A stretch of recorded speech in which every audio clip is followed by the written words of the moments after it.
Moyglare Stud Stakes. The Group 1 has been won by Ronan Whelan. I say you're delighted with that. I thought the race just worked out beautifully for you. She was always in the right spot. But from your perspective, do you always feel like you were going to gain on her stable companions? Yeah, I actually probably didn't jump as cleanly as I'd have liked, but look, I had a nice draw being out wide, so I wasn't in a rush.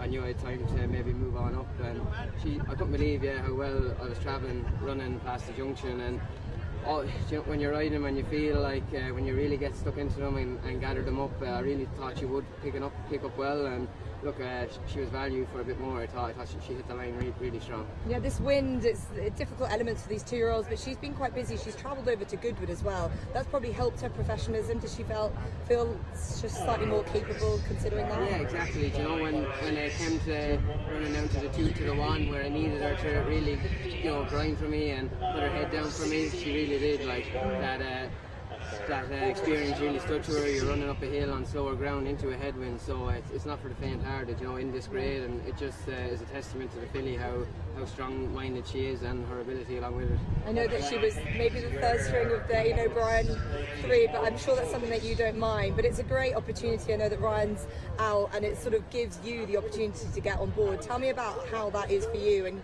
picking up those rides and being able to then bring that all together and deliver that Group 1. Yeah, look, I said in all my other interviews, it's not what you know, it's who you know. You know. So I know it's a bit of a cliche, but when you're getting your leg over these class of animal, no matter what string they always have a chance. Like all the fillies are unexposed, so look, they're running in these races to find out too. Look, at home, that's probably the way it is in the betting, but nobody actually really knows until they come to do it. And look, speaking of Ryan and Wayne, like as I said, everything bar right the filly, they couldn't have told me anymore.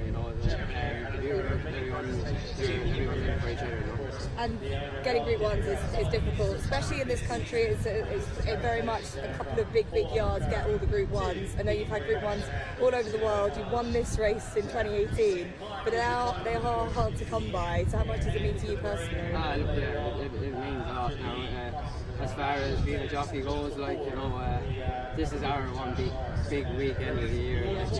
Like this year has kind of been a transition for me. A couple of trainers that I used to ride for aren't training anymore, so I had a couple of rides for Aidan last year, and thankfully I got lucky on a couple and I made the call. My agent Dave Keenan made the call, and a few others, and it's just I've been in there and all year, and it's just nice to repay their faith in me as much as anything. Yeah, well, it's a brilliant story. Well done, and good luck for the rest of your rides. Yeah, thank you very much. Thanks very much.